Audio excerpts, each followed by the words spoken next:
Hey class, Mr. Houston here. Hey, me. Hi, guys. And Mr. Brooks, he's here today too. early morning note lesson building here. Anyway, hey, we are moving into lesson 2 of chapter 4, and we are talking about congruence and your favorite thing, triangles.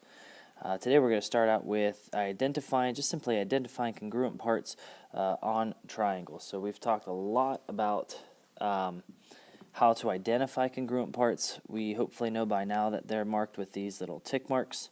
If they're marked with tick marks on different triangles, those are the congruent parts. If they have the little arcs, the same number of arcs, those are your congruent parts. So let's identify all congruent parts here. Let's start with the angles. We'll first say that angle K is congruent to angle S. They both have that one single arc. Angle L is congruent to angle R, and angle J is congruent to angle T. Those are all of our congruent angles. Let's talk about sides now. We'll go with KJ is congruent to ST. We will go then from KL is congruent to KR or SR.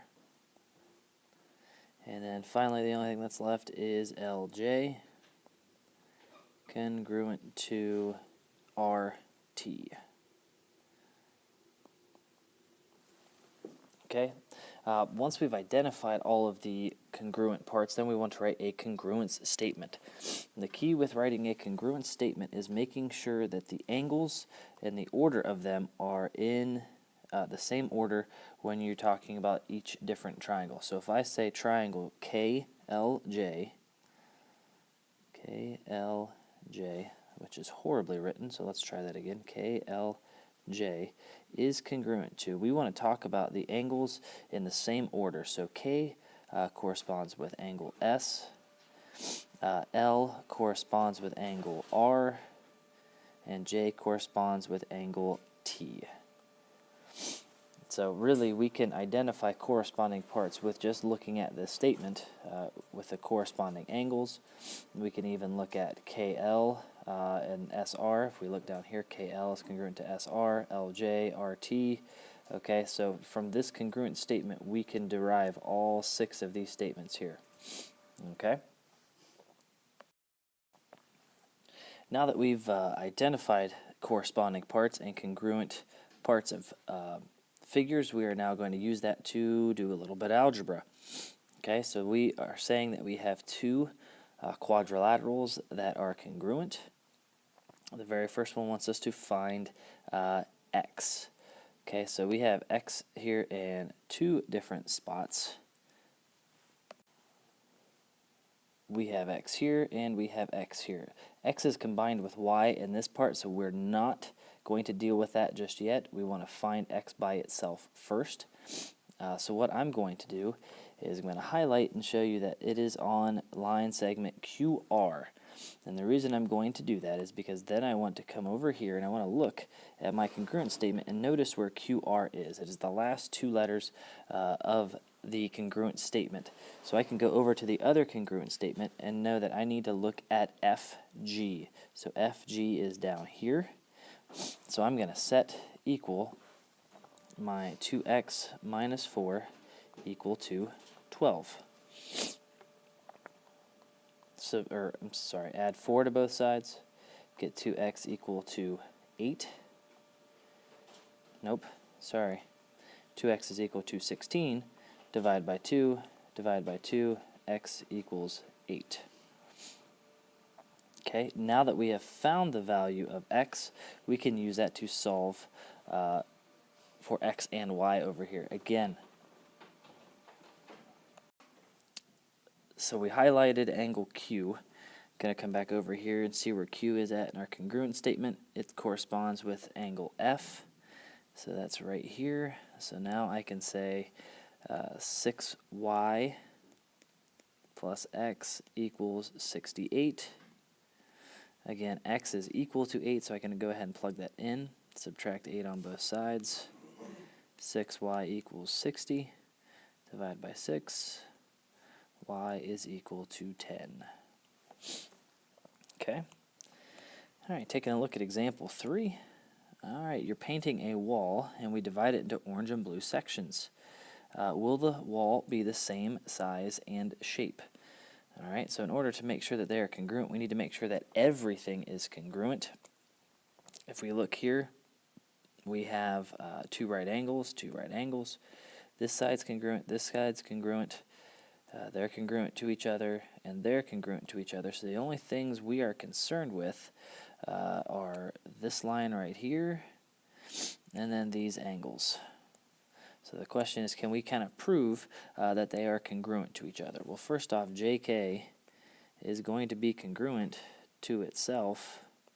Okay? Not JK. I'm not JKing about that. That is for real. And that is by the reflexive property. Okay? It doesn't take any type of genius to figure out that a line segment's congruent to itself. If we notice something about this, if we remember back to chapter 3, which I know brings back a lot of nightmares, we have right angles all here, so that means that this line is going to be parallel to this line, which would make JK, again, not joking, a transversal. So if we do that, then we know that angle 2 will be congruent to angle 3, and we know that angle 1 will be congruent to angle 4. How do we know that? We know that by the alternate interior angles theorem. Okay, so we are able to prove that they will be the same size and the same shape. All right. Okay, another theorem for your list. It's called the third angles theorem. Basically, if 2 angles of one triangle are congruent to 2 angles of another triangle. Teachers, please for an interruption. Yep. We will do a very brief staff meeting this morning at 7:05 back in room 102. Not be doing PLCs this morning. Nothing. Sorry about that interruption. There's a brief staff meeting this morning that we have to attend, so we will make this, we'll try to get through this even quicker. Again, third angles theorem. If 2 angles are congruent in triangles, then the third angle has to be congruent because they both add up to 180 degrees. All right, let's go to the back side. So we're going to use that third angles theorem and trying to find the measure of angle BDC. So the measure of angle BDC, let's see here. BDC, so BDC. So we're looking for this entire thing here. All right, so if you notice here, we have markings on this angle for 30 degrees and this angle. So those two would both be 30. These two would both be 45. So we need to find the missing angle. Well, using the third angles theorem, we know that they have to be congruent. So all we have to do is just take those other 2 angles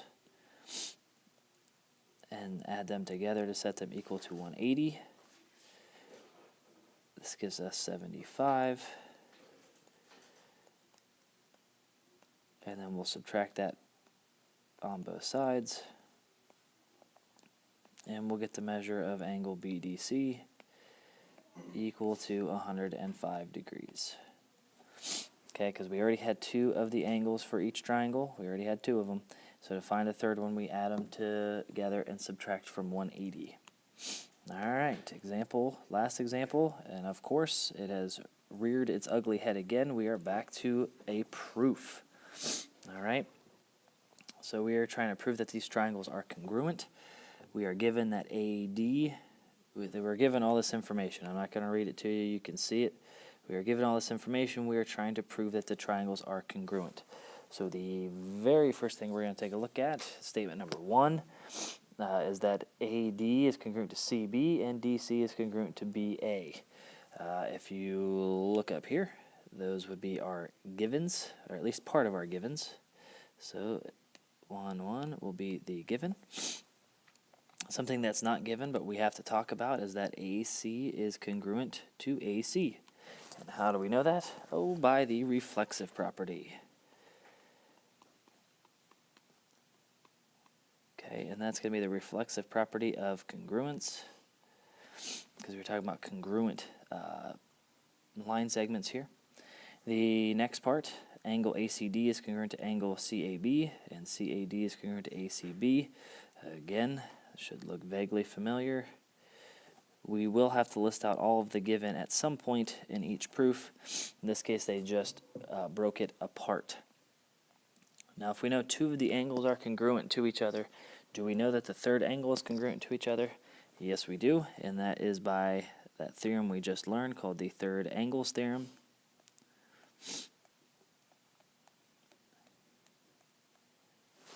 And the last but not least, if all sides are congruent and all angles are congruent, the two triangles are congruent, and that is simply by the definition of congruent figures.